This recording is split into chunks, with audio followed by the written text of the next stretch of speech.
Hello and welcome everyone to this new video about front-end development using JavaScript, CSS and HTML. In this video, we will make a website. This website will have a list of physicists. So as you can see here, this is our final result. So this final page will contain an HTML table. Here, as you can see, this HTML table will include multiple rows. Each row is about one physicist. So you can see here we have Albert Einstein, then James Maxwell and Newton here. For each physicist, we will have different information such as year of birth, place of birth, and some comment. In this page, we will have some text inputs here, which will be used for adding new physicists or for editing the existing ones. So for example, if we want to edit the information of Isaac Newton, we can click on this edit button here and the information of Newton will appear in these inputs here. So you can edit whatever you want and then click save. We will use the name of the physicist as an identifier. So if you change the name, this will be added as a new physicist. And as you can see here, we will have a button. When you click it, that will delete the corresponding row. In this website, there is here a banner for messages. This banner is not showing now. It will only show if we have messages here. Then this banner will appear and the messages will be displayed inside it. So we will start this tutorial by rendering this simple banner and testing it. Then we will make a JavaScript class to hold the information of physicist. And since we will not be writing this tutorial any backend code, we will be using a simple JavaScript array on the client side to simulate a data table. So that means every time we will refresh our web page, the data will be reset to default, as you will see in our tests. Then we will be rendering the list of available physicists to the page using an HTML table, and we will show how we can add, update, and do the delete operations on this table. So let's start coding. So I started a new folder here called video 10. Inside this folder, we have an empty HTML file called home.html. And let's, as usual, start with an empty HTML page. And let us run this page in the web browser. And let's show it side by side with vscode. And now let's start writing our banner class. So let me add a script tag here inside the body as we did in the previous tutorial. And we will define a class called message banner. So this class will contain two member variables, one called messages, and it's an array. This array will hold the different messages which we want to display in this banner. And the second member is an HTML element. This HTML element will be the div where we want to render our banner. And let's start by the constructor. So the constructor will take the HTML element as an input and will simply assign it to the this.html element. Then we will have different functions to add information, errors, or warnings. So let us write the first function, add info. So this function will take a string message which we want to display as information. So when that happens, then we want to add an entry in the messages. So I will use this.messages.push and I will add an object in this entry, and each object will contain a text which is simply the input message and a type, and which is for the info will just be a string with info. And then I will call this.update. This function we will write later, and it should render the message banner. Let me copy this and we will add two other functions which are similar. One is error. The only difference is that the type here is error, and the second one is warning, and the type here would be warn, WRN. Then let's write this update method. So the first thing in this update method is that we want to delete all the element inside our banner. I found a typo here, let me correct it. And that's done simply by using a function of the HTML element, which is replace children, and we will call it without any parameters. So that will delete all the HTML elements which are children of our HTML element. And then we will have a for loop over the messages. So we'll use the off loop where over this dot messages. So inside the loop, this variable message here will contain a message object consisting of a type and class. So the first thing we want to do here is to create a div which will hold this message using document.create element, and then we will set the inner text or inner HTML. Let me use the inner HTML to the text of the message. So remember, each entry of this array here contain an object, and this object has two properties, a text and a type. So here we are using the text. Maybe we can also, if you like, we can add the type here, and we concatenate those strings using a colon, and finally we need to append this child to our main HTML element. Now let us test this class.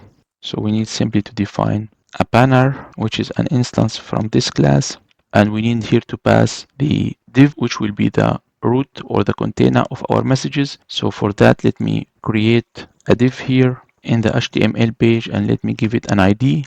So it's called message banner, and here in the banner we can use document.getElementById, and we pass the ID of this banner. So that will initialize our banner, and then we can simply add messages or infos to it. So let us add first an info and then an error and warning, and that's it. So our div will be rendered 3 times. So after each one of these calls, let me save. And as you can see here, so this is our banner, and we already added the info, error, and warn. So let's make this banner more expressive by using colors. So for the info, we'll use a background which is green, for the error a background red, and for the warning some yellowish background. For that, I already defined some styles. Let me put these styles here in the header.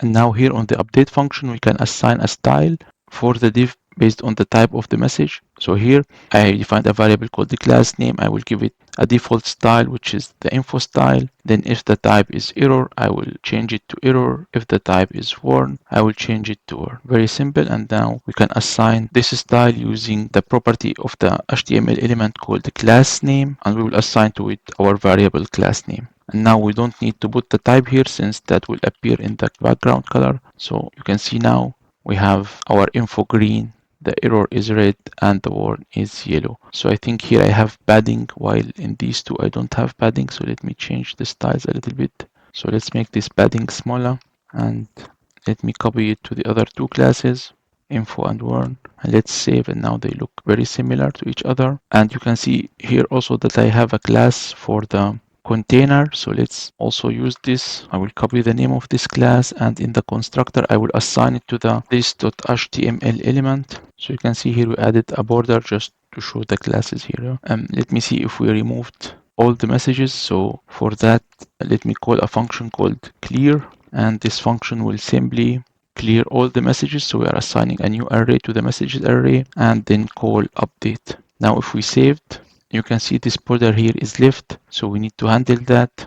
Let's go to the function update, and let's say if this dot messages dot length is 0, then we want to hide this banner. So we'll take our HTML element and we'll take the style dot visibility, and let's put it to hidden. Else we will show the class, and then we will put the default value, which is visible. And let us save now. As you can see, the banner is gone. However, if we have one message, then it's back.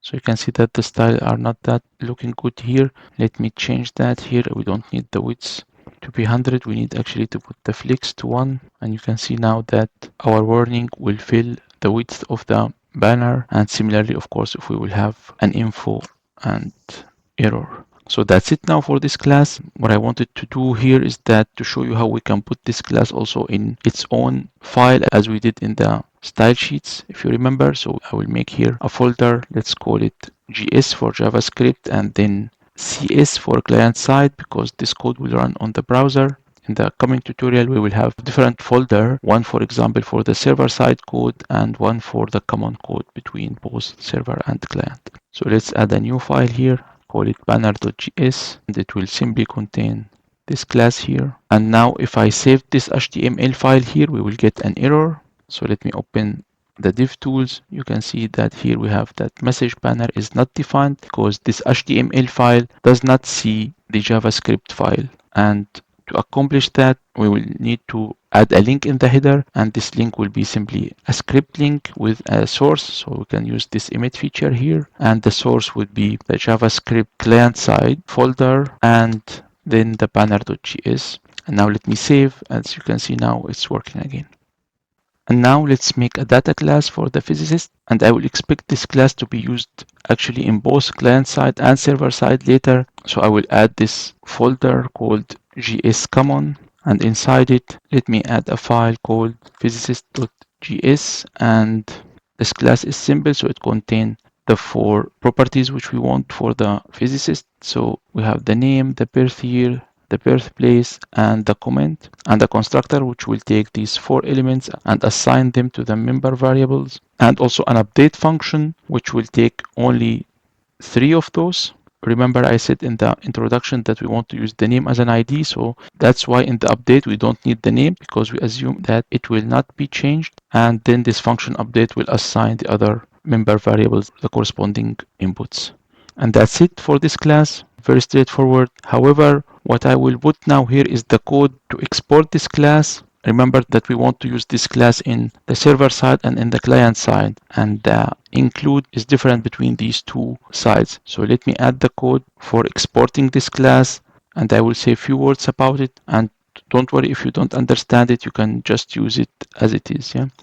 As you can see, we are defining a function, and this function will take one parameter called exports, and inside it we'll take this export and we'll add a property for it called Physicist, and we'll assign our class to it.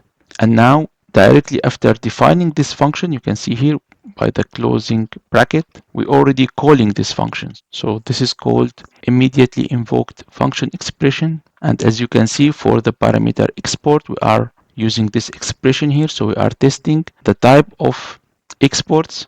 Is it undefined? So if that's true, then we will be passing this, and actually the export type will be undefined if we are including this file from the client side code, so in our current document, and then this will be our window object. So this property physicist will be added to the window object, so we can access it using window.physicist or just simply by using physicist, because all the properties in the window can be accessed directly.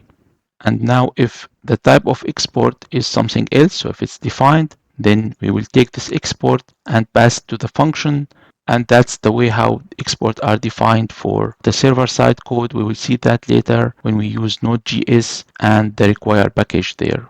So what's important now here only to know that in our client side code, we can simply access Physicist because it's assigned to the window object. So let's test that here inside our HTML page. Let's first include this file here in the header. So let me copy this, and now we will go to the common and then Physicist, and I can see that here we have the name of the page only document. Let's put it to Physicist, and now let's test our data class. So let's define a constant Physicist, and let's call using a new, and let us use the window object and then dot Physicist, and let's pass some values for it. So let's the name be Einstein, and I cannot remember the year of birth. It should be 1879, and then let's say Germany and relativity theory, for example, and let me save. So now you can see we did not get any error, which is good, but let us also display this maybe in the banner. So we can simply use banner.add info, and let's add the name, then comma, birth year, and then another comma, birthplace, and finally comments. Let me save, and you can see here we have our information. However, we have comments as undefined because of the typo. So now it's correct. And let us move to the second step, which is defining the data table. And as I said in the introduction, for that, I will be using basically an array of objects similar to what we did here in the banner. However, our array will include the information of the physicist instead of messages. So let's define this using a class called DB for database. Actually, this class belongs to the server-side code. However, in this tutorial, I don't want to add a server-side JavaScript folder, and for that I will put it here. We will move it later to its right place. So this class will have only one member variable called Physicists, and I will initialize it to be null at the beginning, and then in the constructor I will just fill it with some values. So let me do that. So you can see here we have an array. We're using this array lateral expression, and we are adding 3 physicists, so Einstein, Maxwell, and Newton with their corresponding information. That's all what we need here. So that's the constructor. Since this is simulating a data table, we need functions to get a physicist by ID, which is here the name, and to update a physicist and to delete. So let me start by get by name.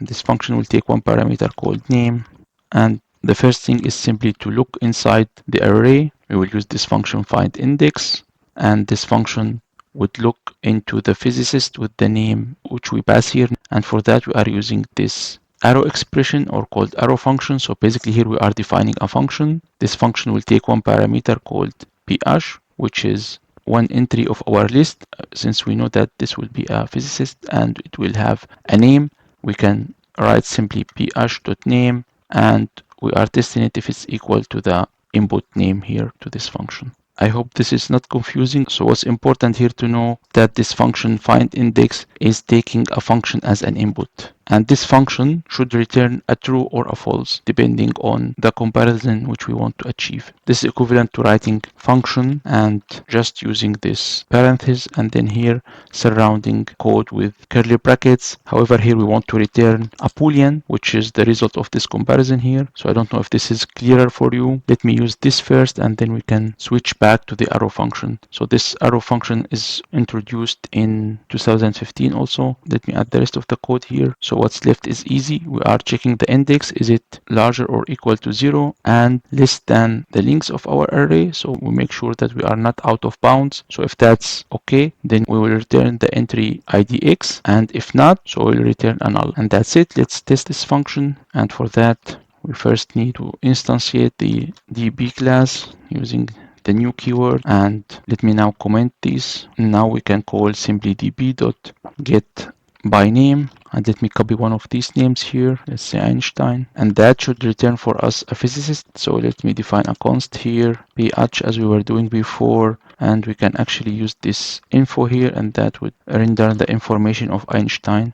Let me choose now here Maxwell, since we were using Einstein in the previous example. And now when we save, you can see here we have James Clerk Maxwell and his information. So this is working. Let me now switch back to the arrow syntax so that I can get used to it. Now let me save, and you can see it's still working. And now let me add the two functions, update and delete, and I will explain them quickly. So for update, we will have one parameter which is a physicist, and then we will check the name. If the name is empty, then we will throw an exception. This is how we do that here in JavaScript. So we'll use the keyword throw, and then we are instantiating the error class and passing a string to it as an input. And as you can see here, I'm also using this template strings, which is also introduced in 2015. I mean, here we can simply use the older style using this quotation. Since this template is not used, I will show you why this template is important later here when we talk about the delete. Then let's say we passed this test here. The next step is actually to search for this physicist and using the function by name and the name of the physicist. So if we have a return which is not null, then we will call the function update and we will pass the birth year, birthplace, and the comments. However, if the get by name did not find this physicist, then we will need to add a new physicist, and that can be done by simply pushing the record into the array. So that's the update. So it's achieving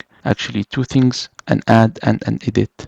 Then here we have the delete. The delete will take the name since we consider it to be the ID. And the first step is as before to search for the index of this physicist. And if the index is in the boundaries of the array, then we can delete. And that's done using this function supplies. And here I'm simply throwing an error just for debug purposes. So this is not needed now. However, so if this delete function did not find the requested name, then it will throw an exception. And as you can see now here, we are using again this template string. And this template string is useful because here we can use this syntax here. So dollar and then curly brackets. And between the curly brackets, we can put variables or expression which will be executed and inserted in the correct position of the string. So if this exception is thrown, then this dollar sign and everything here inside the curly brackets will be replaced with the parameter name. That will replace this plus signs here, which we will use. Maybe actually we can test that also here.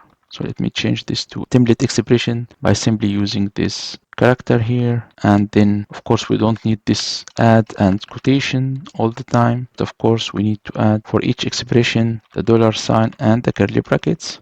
And let me save. You can see here that this information is printed correctly. I will also add another function. I will call it all. This function, as you can see here, it simply returns the whole array to display all the available records. And now let us add the input and the table in the HTML page, and I will put them here below this div. So as you can see here, I have an input of type text with the ID name, ph name and placeholder, and then again another one for the birth year, for the birthplace, and for the comment. And then I have two buttons, save and cancel. And when these two buttons are clicked, I will call a JavaScript functions, and this is the syntax to do that. So we have this property called onClick, and the value we are assigning to it is actually the call to a JavaScript called save. And for the cancel, we will call a cancel function, which will simply just erase all the values from these inputs. Then we have a horizontal line just to mark the end of the inputs and the start of our table here. And as you can see, the table has an ID called phgrid. Now first in the JavaScript, let me get all these elements, so the inputs and the grid, and save them in some variables. We'll do it here, and let me comment these two lines for now and save. So now you can see we have our inputs, the buttons, and of course when I clicked on them we got exceptions because this ph save and cancel are not defined yet, but we will do that later. And this is the horizontal line, and here we have the table. We can check that by using this selector and clicking here. So you can see now the HTML, here's the body, and this is our table. However, it does not have anything inside, that's why it's not appearing here. What you can see here at the top, the border of our banner, that's not set to invisible because we don't have any messages, so maybe we need to put the default style here, visibility to hidden, and save. Now before adding this ph save and cancel, let me add a function called grid because we want to display our elements here at every update on the list. So let me add the function, and let's put this function in a file here. So it is a client side. Let's add here fillgrid.js, and it will include only this function fillgrid, and it will take as an input the table. And the first step is simply to clear the table. Every time we'll clear the table and render all the rows. So let's say table dot replace children, since this table will be an HTML element. And then we want to add the header for the table, and for that let me first define an array containing the names which will appear on the header. So those would be name, year of birth, place of birth, comment, and action. And then we will have a for loop. So for each header text of this header texts, we put this as plural. We will as usual create an HTML element, and here we will be creating a table header teha, and then we will assign it a text, and then we want to add it to the row of the header which we haven't created yet. So let's do that here outside the loop. So we will need a header row, and will be from table row, and then every time we will append child to it. For this not to be confusing, I will just call this header text because we have th and ht, so that could be confusing. I hope this is less confusing. Now we need to append this header to the table, so simply we call append child on the table, and we pass the header row. Let me save and test this function till now. So first we need to include the file, and then here we can call fill grid, and we pass the grid.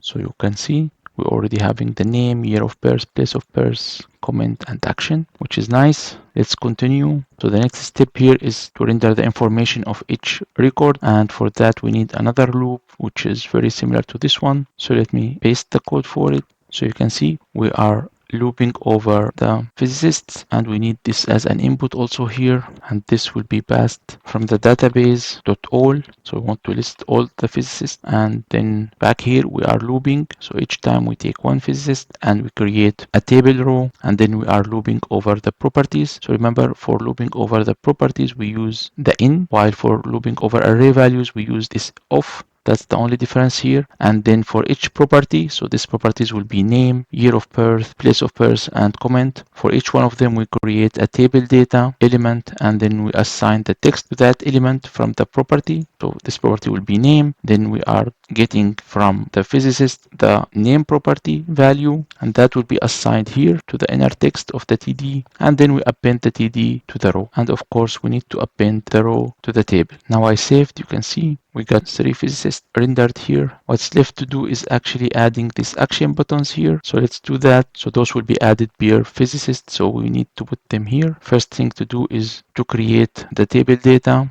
and we calling it here td action, and then of course we want to append it here at the end to the table row, and in between we need to add 2 buttons. So let me do that. So here we are creating our first button. I called it select. And as you can see, we're using document create element button. And then the inner text, we put it to edit. And we are adding an event listener for the click. This is how we do it here in the JavaScript. So remember, for the buttons in the HTML, we had this property here called onClick. And we assigned directly to it a function call. In the JavaScript, the way to do it is to use this function add event listener, and this function expects two parameters. The first one is the event we want to listen to, so we are listening to click. There are other events, for example, mouse down, mouse up, or keyboard related events, and many others. So now here we are listening on the click, and the second parameter should be a function. This function here, we need to put it as an input. So let's call it select, and we will call it using our current physicist, which is bh, as you can see here. And this bh should be also an input for our function, and the same will happen for the delete. Let's call bh delete, and we need to change this here for the second button, as you can see, and we will pass also the current physicist. Now we have created the buttons and changed the text and set the event listener. We need, however, to add them to the table data td action, simply using this append child, and that's it now. So if I save, we will have now the error because of this ph select and ph delete. So let's pass those, and remember, these need to be function later. And let me add for now empty functions, and both of them will take a physicist as an input and save. You can see now the table is rendered again, and we have these two buttons here now, edit and delete. Of course, now if we click them, nothing will happen. So let me, for example, here at the ph.select, maybe first clear the banner to remove any message there, and then write the information of the physicist, and that has been done here. Let me copy this code and let's save. There's a problem, this should not appear here. Let me check why. Yeah, so the reason is that here we are actually calling the function. What I should have done here is that using this arrow expression, because we need to define a function here, and this function will simply be a call to our select. Similarly here on the delete, that should do the trick. Let me save, and you can see now nothing appears at the banner at the beginning, which is correct. However, now when I click, so this arrow function here should be called, and there's only one instruction inside this arrow function, calling the ph select while passing the corresponding physicist. And you can see here we have Albert Einstein. If we selected here Maxwell, we will get Maxwell information, and then here Newton's information. Now let me add some styles for this table. I will add some quick styling here. The first one is for adding some padding and for text alignment. And the second one is actually to make every second row of the grid have different color. So now if I saved, you can see we have these alternating colors here. I also wanted to show you how you can add style from the JavaScript code. So for that, let me try to take those styles here and include them inside our banner class. So let's go back to the banner class here. And inside this banner class here at the constructor, even before we assign this class name here, we need to define our classes, which we already cut from the previous page. So for that, let me define a constant and call it style. And for this constant, we will simply use document.create element. And I think you already guessed that here the element would be style. And then we simply want to change the inner HTML to this style, and we want to put it to the classes which we already cut from the previous page. Since those are extending multi-lines, let me paste them here. So you can see that those are extending multi-lines, and for that we can use our string template, since this will allow us to define a string over multiple lines, and we won't close this string here. And let me add some tabs here. Now we already have our style with the correct inner HTML. We only need to add it to the header. And for that, we use the document again, and we want to get an element. And let's choose now here by tag name. And the tag which we want to have now is the header. So we want head, and there could be multiple headers. So let's take the first one of those at index 0. And for that one, we want to append the child as usual. And this child here is style.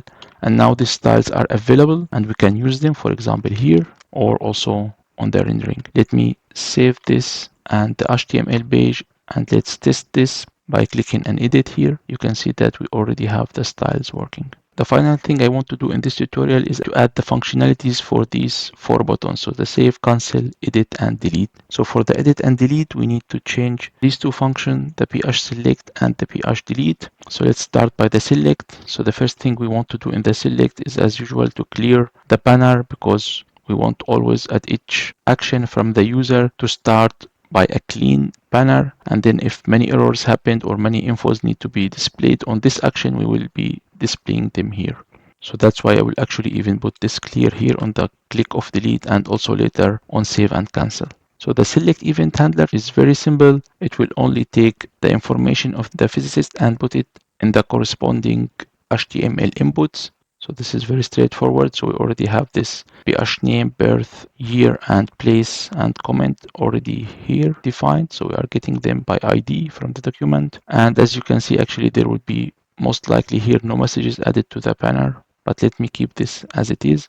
In the delete, we want to call this function here. So db.delete, and for that we need a name, and notice that here we could throw an exception, and when an exception is thrown, that could cause a problem for us.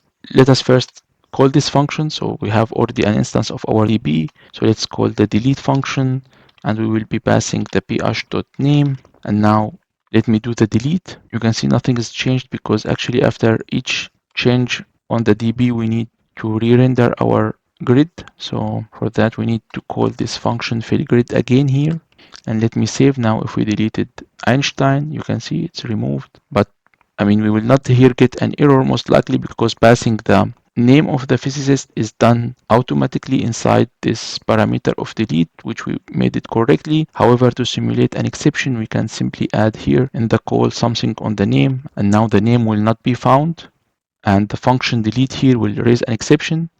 So let us run this. Now already saved and the page is refreshed, and you can see with every refresh our table will go back to the defaults here, since all these scripts here will be re-executed. So now let's make a delete, and you can see nothing has happened because we have an error. So let's reopen the div tools, and you can see we have an uncaught exception, which is the physicist Albert Einstein not found in the DB. This is our error here, yeah, and you can see that this template parameter is already replaced by the name, and this name has this err here, which we added to cause an error. So to prevent this here uncaught exception, we need actually to code the exception, and that can be done using a try catch block. The try catch block starts with try and then a curly bracket, and let's say we want to execute these 2 instructions here, and I will close the curly bracket. So we are trying to execute this block of code, and then we write catch. So if any exception happened here, we want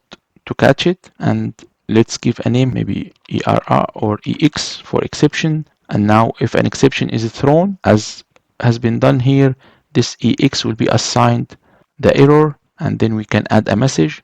That's why we have our banner here, so we can add the message to the banner, and this should be add error, and the error would be ex.message, I think. Let me save and run. So you can see that, and let me now remove the div tools again to have more place. So you can see that physicist Albert Einstein is not found in the DB, and of course on the div tools you can see we don't have any errors here in the console. So that's how we can do error handling in JavaScript, which is very nice, I would say. And now let me remove this error. Of course, we can also use our banner to add a message that the physicist is deleted if that happened. So for example here, after executing the delete, if no exception has happened, we can simply use banner.addInfo. So we'll just add an info, for example, that the physicist is deleted. And for that, let me copy this template here and use it inside. However, here we need bh.name, and of course is deleted. And let's save and try to delete this. And you can see physicist Albert Einstein is deleted. So one thing which I did not say about exceptions is that actually when exception is thrown, the execution will be interrupted and stopped. So if we are deleting and the delete function throws an exception, then these 2 instructions below here will not be executed. However, this catch block will be executed. So to test that, we can go back and put our error here, and let me save and try to delete. And you can see that we have an error, but we don't have this info message because this is not executed. So now we have our delete and select implemented. So let me test the select. So simply by clicking here, edit, and you can see that we have Albert Einstein. All the information is here correctly. And what's left to do is implementing the cancel and save. So the cancel is just clearing the inputs. So let me paste it here. So now let's select one. And when we say cancel, so we are back to empty fields.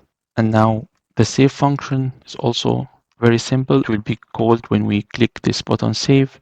And it's also straightforward. So the first step is to clear the banner, then create a new physicist using this new with the class name and passing the values from our input. So this ph name is our text input. It has a property called value, which will give us the text here inside. Similarly for the other three, and then we will have a physicist created with the corresponding values. We need to call db.update over this current physicist. And as usual, we need to fill the grid. However, notice now that also update could throw an exception. So we need to surround everything here with a try catch block. So let's do that. We can simply even surround the whole block here with a try catch, and we are done. Now we can select a physicist like Einstein and maybe add here for another contribution, black body radiation, for example. And let us save by clicking this button save. So we got an exception saying cannot read the properties of undefined when we are using this replace children, and that I think happening inside our fail grid. So let us debug this. It's a good chance also to show you the debug. So let me put here breakpoint, and let's go to the debug button here on the left of vscode and use run and debug. So it's asking us what you want to debug as a node.js or web application, for example, here. And we have also this VS Code extension development. So I want to choose web application by Chrome, and this will add a launch.json file for us. We don't need to do anything here, just close it and then click this start debugging button, or as you can see here, F5. So that will run a browser for us. Let me put it here to the left. And of course, we want to have the home page. We will need the port, so let me copy it from here and go back to our debug window. So the debugger is attached to this browser window and not for the other one. So let's put now the breakpoint here and let's repeat. So we selected Einstein and we changed some text here and then we clicked save. So you can see the table here is undefined, and when I hover over this word here table, it gives me here undefined. And if I hover over the physicist, also all of them are undefined. So I think we did not pass those correctly. To see where we are calling this function from, you can go to the call stack. The call stack is this window here. So the current thing here is fill grid, as you can see, and it's called from ph.save. If I double click here, it will take me to ph.save. And as you can see, the error here, we need to pass the correct parameters. So let me copy them from here. And let's save and stop debugging from this button. Notice that here you can continue, and then here you can step to the next line and so on. Here you can go inside a function. Here you can go outside the function. So it will run all the instructions till it go outside of the function. So let me now close this and let's go back to run. And now let's retest. So I would select Einstein and then add here black body radiation and save. So you can see that the text is added here. So delete is also working. Of course, before we delete, we should have a message box to ask us for confirmation. So let's do that. So let's go to our delete, ph delete. And then here, before we do anything, let me actually put this also here, this banner.clear here. And then before even calling this, we will ask for confirmation and we save the result in confirmation results variable.